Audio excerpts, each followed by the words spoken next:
It is a very rainy day in the mountains of southern Appalachia. I would rather be outside in my gardens, but it's just been torrential rain today. We're supposed to have rain all day. It's been rainy all week. We're not complaining because we really were dry last year, so we're very, very thankful for the rain. Although I am longing to get back out into the gardens. There's a lot of stuff we need to do, and our plants are really thriving on this wonderful rain, but that means the weeds are too. So lots of weedy places that need to be pushed back away from the plants. So since I can't be outside today, I'm going to make something in the kitchen that I've never made before. Thinking about supper. This is something that's been on my mind that I've wanted to make, and I'll explain to you why. But Corey and Austin are going to eat supper with us, so I have it going in the crock pot. I'm just going to do a pork roast. We'll eat it as barbecue on a sandwich, on a bun, and maybe have some french fries with it. I'm going to make some slaw. I like slaw with my barbecue sandwiches. You'll have to tell me if you do. So it'll be a really simple supper. I already have that going in the crock pot. It's been going for a while now, and by supper it'll be ready. Be easy to throw that together and do maybe some roasted potatoes to go with it. When I say french fries, that's really what I mean. I do them in the oven. So I'll have something like that. But this dessert that I've been wanting to make, we'll enjoy it tonight. I want to try it probably before then, though. We'll see, though, how long it takes and if it turns out right. See how that goes. But it was actually sent to me by a gentleman named Lang. Lang was his name. And we conversed online, never met. He lived in Kent, in the UK, in Kent, several times about recipes. He tried some of my recipes and he really liked them. He sent me a photo of the blueberry pie that he made, and one of him and his friends made it, and they really enjoyed it. And so he wanted me to know that. One time he sent me a photo of my Aunt Mary Jo's apple pie, which is really the same as the blueberry pie, just using blueberries instead of an apple. But he really liked it. Him and a friend made it, and he sent me photos of it, and he really, really enjoyed it. And so we talked about things like that, about food, and he might tell me something that I had talked about that was still common, or is common today in Kent, there where he lives. So it was really fascinating. So much of the Appalachian culture and the way we speak and our foods and different things come from people that come from those places, like where he was at, come here to settle. So really interesting to hear those connections that are still going strong in both places. Well, I didn't hear from him on a regular basis, but we conversed a little bit.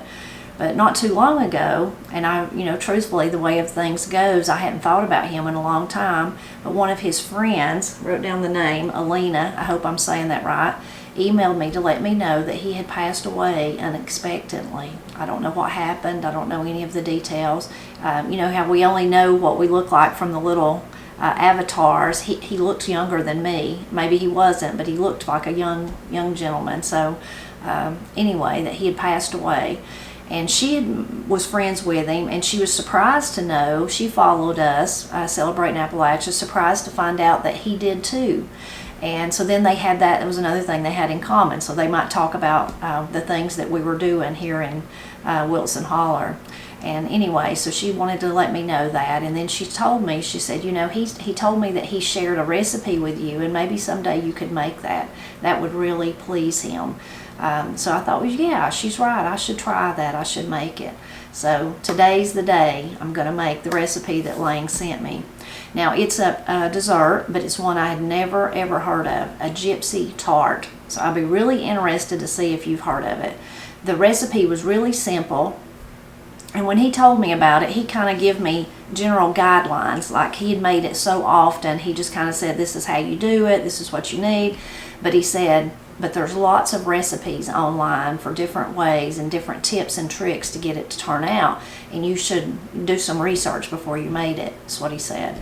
And he'd sent me a picture of his too, of his Gypsy Tart, and said he really enjoyed it because it was very easy and it was really common there in Kent. And so all the research I did about it, a lot of them, of course, had nothing to do with him, but they did reference Kent. So maybe that's where it was developed. I don't know. I did read some interesting history about it. Gypsy Tart, you think, what is that, where did that come from?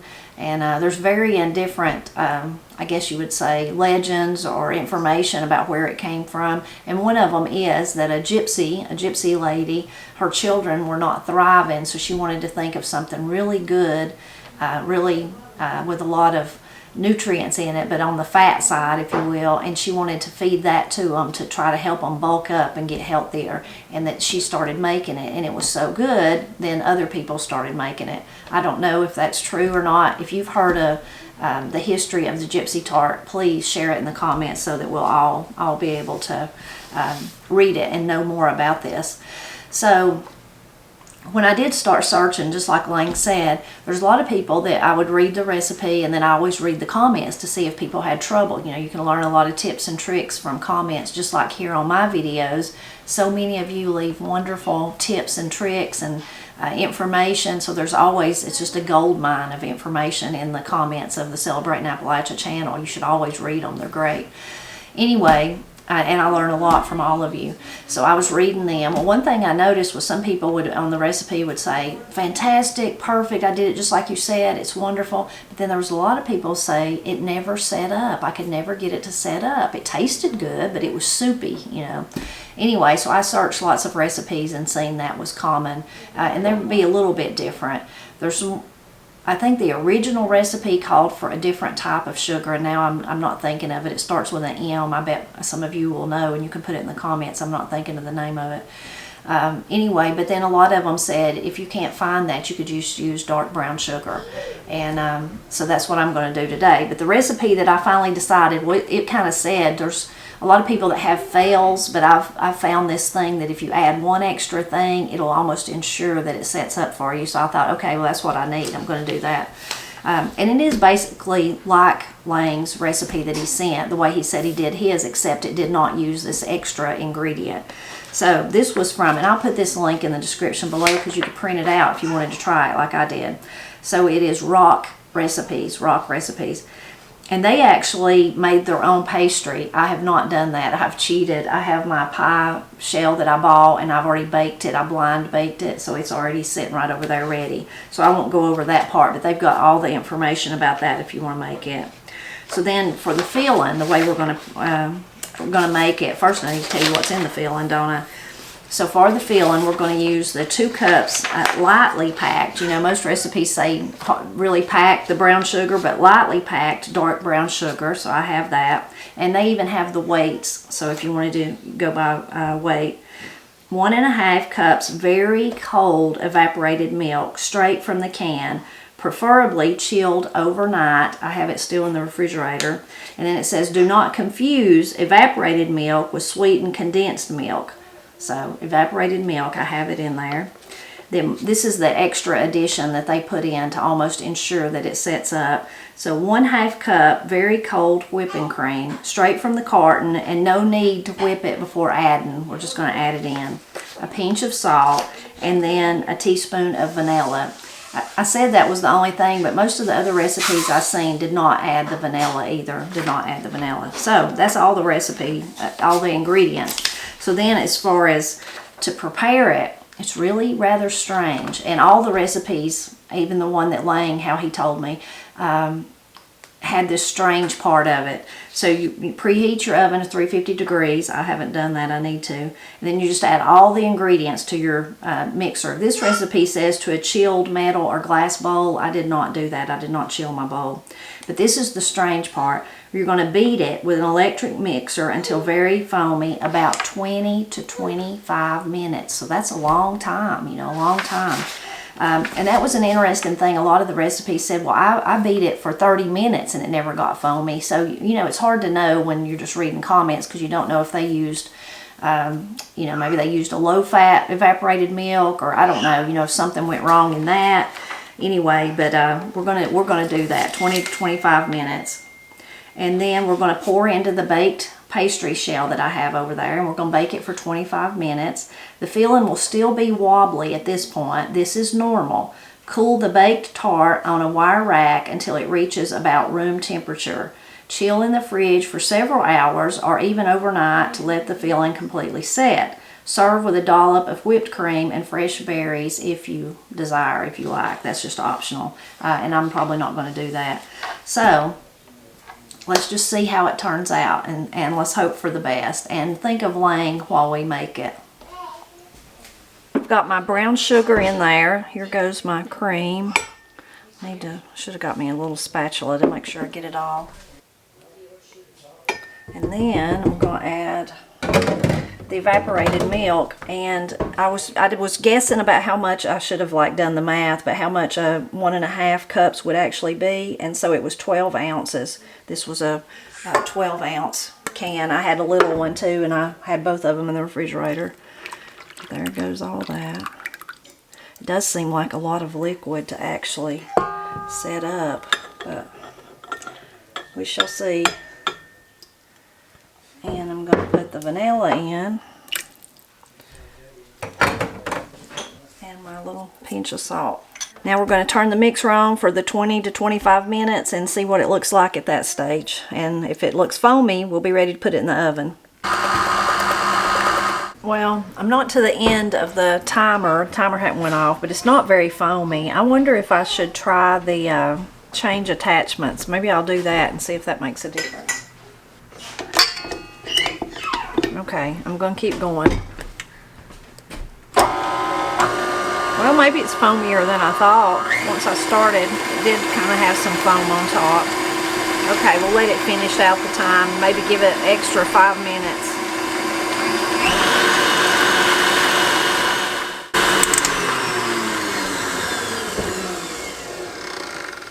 Okay, that was our timer. So, still extremely runny. And it doesn't look foamy. Let's see if I can get you a better, maybe I'll just until you lift it up, and then it does. See that? It does look kind of foamy on top. So I let it go about almost 30 minutes. So it is still real runny, but we're going to put it in the pie shell and see what happens. I only did one pie shell. One of the things I read online was that some people, it filled up too much. Let's see, I think this one's going to be, well, I don't know. Anyway, what they said they did with the extra, that's about really full there. Let's see how much extra I've got, just a little. Is they put it in a little ramekin and just cooked it like that, so maybe we'll do that. I'll just use one of these that Granny gave me. They come from her. She used to have to help with her grandfather and make his oatmeal. He'd give her the things that come in it, and that was one of them. Little ramekins. You probably remember, like I do, that I remember glasses coming in oatmeal when I was a girl.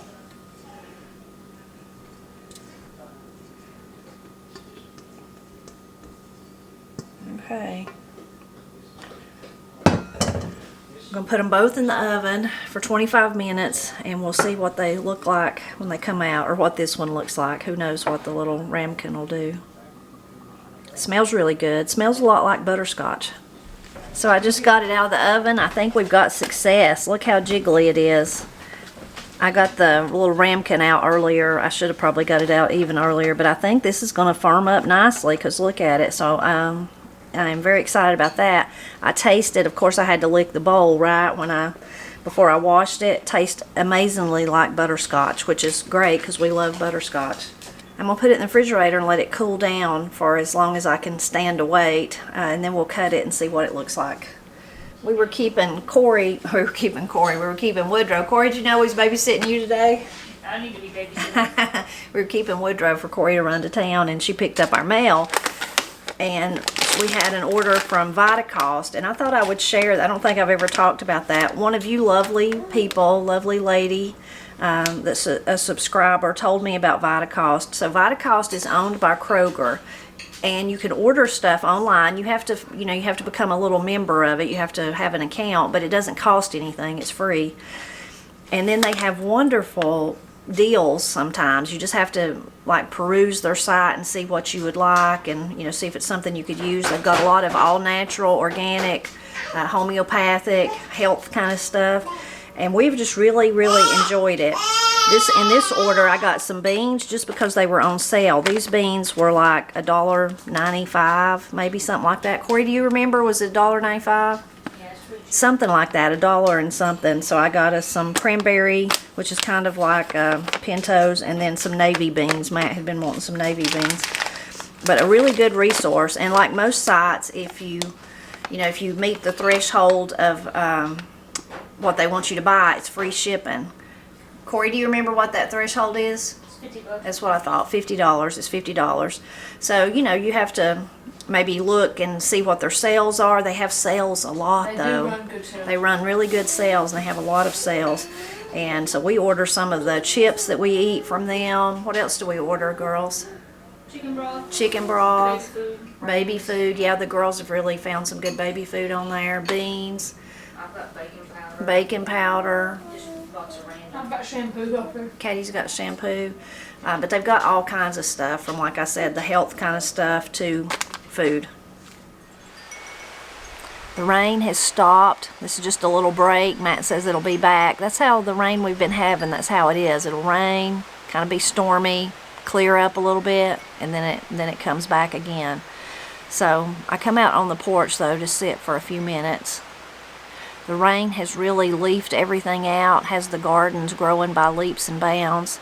The woods, the surrounding woods, they look almost like July. They are just so full and lush. That's what the wonderful rain has done for them. As I was thinking about laying and making the pie, I can't wait to try it. I know it'll be good. I was thinking about, we are coming up here on Celebrating Appalachia. We're almost at 300,000 subscribers. I can hardly believe that. I can hardly believe it. It's just crazy. And when I thinking about him specifically being in the UK, I started thinking about other people from around the world. Certainly we have lots of people in Appalachia that watch us. I have a lot of local folks that watch us, and we really appreciate you. We appreciate everyone. I have people all across the United States, a lot of people in California, in Oregon, lots of different places throughout the South, Midwest, just everywhere. But thinking about those outside of the country, there's just so many. I tried to write down off the top of my head. Of course, the UK, where Lang was at, India, Jamaica, the Philippines, Africa, Canada, of course, Costa Rica, Australia, France, and the list just goes on and on and on. I could keep thinking of places and writing them down. So we're so grateful to everyone, and when I think about that, wow, we have people all around the world, Ireland, Scotland, all around the world watching us. It's just really, really amazing, really humbling, really thankful, for how we've been blessed, but just really, really amazing when I think about all those people. Now, certainly some people in those other places, far-flung places from here, from the Wilson Holler where I live, they used to live here. Maybe they used to visit their grandparents or something like that, but life has took them to a different part of the world, and so they like to watch us because we remind them of their something they once called home, remind them of their grandparents, of their aunts, of their uncles, something like that, family members. But then there's people that have never been here. Some people have never been to the United States at all, and they watch us because they just think it's interesting to see the culture, to see how we live. I think the family aspect of our channel is a big draw for people. I think people enjoy that, but folks are just interested. One thing that's I'm really pleased with, proud in the way that we use proud in Appalachia, which is pleased to mean pleased, not that we think we're better, not proud in the way that I'm better than anyone else, but I have been very pleased, and Matt has too, that over the years we've been doing YouTube, we've really got a lot of comments like, before I watched your videos, I thought Appalachia was all the stereotypes. I thought it was only people that did moonshine, people that were on drugs, really feuding and fighting in their families. I thought that's all it was, and that there was just only the extreme poverty. That was all. Even some people figured, believed that we didn't have running water, or that we didn't wear shoes, those kind of things. Just all those things that the media talks about, highlights a lot of times. Appalachia's not perfect. I've shared this before in lots of videos. We have drugs, we have violence, we have all those things, just like every other part of the country has. We have the same things. But it has been really heartwarming to hear people say, you know, you've really opened my eyes and made me think about it again, and to realize I bought into that stuff. You know, I thought everyone there was like that. It would be the same way for me if I got on here and told you that every person that lives in Appalachia is just like me. It's just, of course, it's just not true. There's all sorts of people. There's people, it's almost too like you hear Appalachia and you think, well, that's just only a mountainous place. No, there's cities. There's people that live in cities that live in Appalachia. There's colleges. There's, you know, big towns. There's all that. But really heartwarming to know that we've changed some people's minds about what it's like to be an Appalachian. I had already experienced that to a certain degree, me and Matt had, because of the Blind Pig and the Acorn, my blog.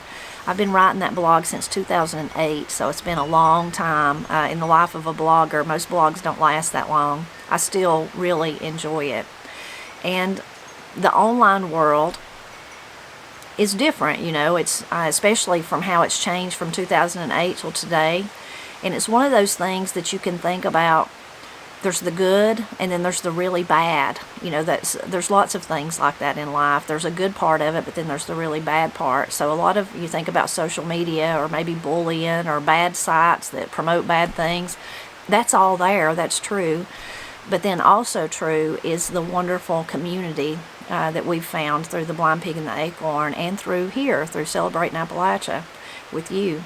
Over the years on Blind Pig and the Acorn, we just become so attached to our regular readers.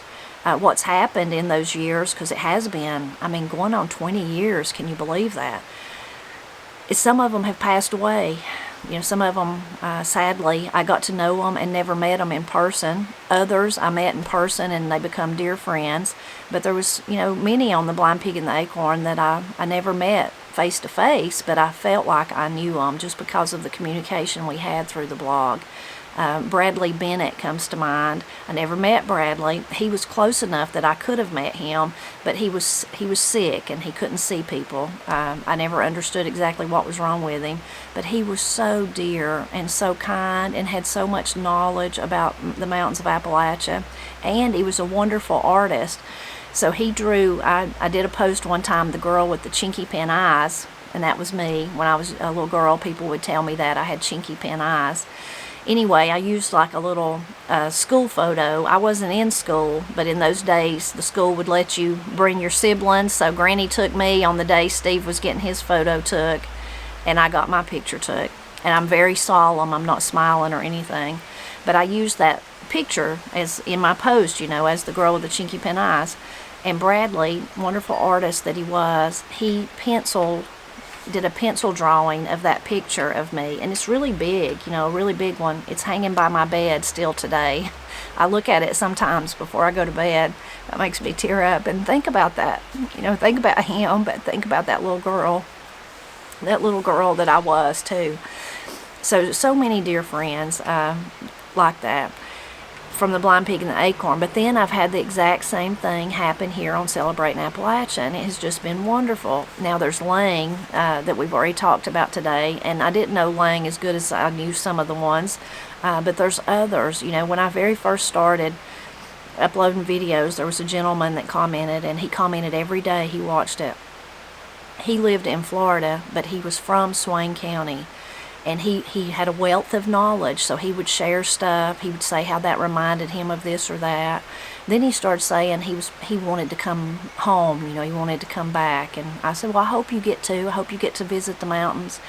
And then gradually his comments were, well, now he didn't think he's going to get to go because he found out he had cancer. And he was an elderly man, you know, and then they just quickly got worse, and then all of a sudden one day he commented and said, I probably will never comment again because I'm on my way home. He meant, you know, home, heaven. But he just wanted to thank me for reminding him of his childhood. He never commented again. I know he died, you know. Another lady that was really sweet here on YouTube, and she sent us some wonderful, beautiful mugs that she had took screenshots, and then she had them put on, you know how you can put photos on mugs and things, and she did that, and they were just lovely. And I said, oh, you should, because she sent us like 3 or 4, you know, you should let me pay you or something. This must have been really expensive. She said, no, I feel like that's my calling. That's my mission. I do this for all kinds of people. You know, I'm a believer, and I just believe God wants me to bless people. And so she did certainly bless us. But then she got cancer, and then she's gone. You know, no one told me she's gone, but she commented on every video, and then she had told me, you know, it was like hospice time, and then no more commenting. So I don't want to be a downer and talk about all that, but what I do want to talk about is the wonderful community and how strange the world we live in, how I can sit here and kind of cry, and it's heartfelt, over people that I never met. I never seen them in person, you know, I never seen them, but we made this bond. Reminds you of pen pals in days gone by. If you ever had a pen pal, how you would write to them and really love each other, but you couldn't see each other. You know, maybe you met through a magazine or a newspaper or something like that. So it's really an amazing thing to think about the community that we have here on Celebrating Appalachia and the Blind Pig and the Acorn, and many of you are on both, so you're doubly there, and we appreciate all of you so much. We really, really do. And I think the world's a better place for you, for all of you. And, you know, it is a strange time we live in, and you think about the online stuff, and, you know, we worry about our kids being online too much and all that, and that's certainly all that I understand, and I worry about it myself, thinking about my grandsons. But there is also goodness in it, the goodness that we can come together as a community, and how you've all helped me. You know, I say that, thank you for helping me celebrate Appalachia. It's true, you really have. All of you who support us, you've helped, just like, you know, you could say, well, we did the video, okay, but you supporting us helped get the word out to those people that, whether they was in another country or somewhere here in the United States, that thought Appalachia is just a terrible place, you know, and I'd never want to go there. And those people are ignorant, maybe inbred, don't know any better, whatever it is they thought. But then now, because of you helping us, we're letting the world know that Appalachia is an amazing place filled with amazing people. And that's, again, not to say, every time I say that, somebody says, well, yeah, there's problems here just like there is everywhere. But there's also boundless joy, good people, salt of the earth people. The beauty, oh my goodness, me looking around, I don't know how much you can see back here in the back, but even in my own yard, the beauty, the beautiful landscape. Of course, you know, I could, plumb foolish about the language, I could start talking about that. I really do appreciate all of you, though. I'm going to go back in and clean up my kitchen, eat me some dinner. I've let that pie cool while we were talking. I'm going to put it in the refrigerator, and then when we get ready to cut it, we will see how it turned out. I don't even know if I'm supposed to be in here. It's fine. Yeah, it's fine. So we just had really good supper, and Woodrow's really excited. He's playing with one of his monster trucks. Is that the sound it makes? Actually, it's a very special monster truck. It come from the Granny Women of Appalachia. It was Mickey's, and they shared it with us, 2 of them, for Woodrow and Ira. It's very, very kind of This them. one is called the Chassis Snapper. Chassis Snapper, it's Katie's favorite. So the pie looks great. It's set up really nicely. Now we're going to get to taste it. Corey doesn't know anything about it. I haven't told her anything about it, but let's get us a piece and see. You may not want a piece, Corey, or you may not want this big of a piece. You know, I want a piece. Kind of butchered yours there. It's okay.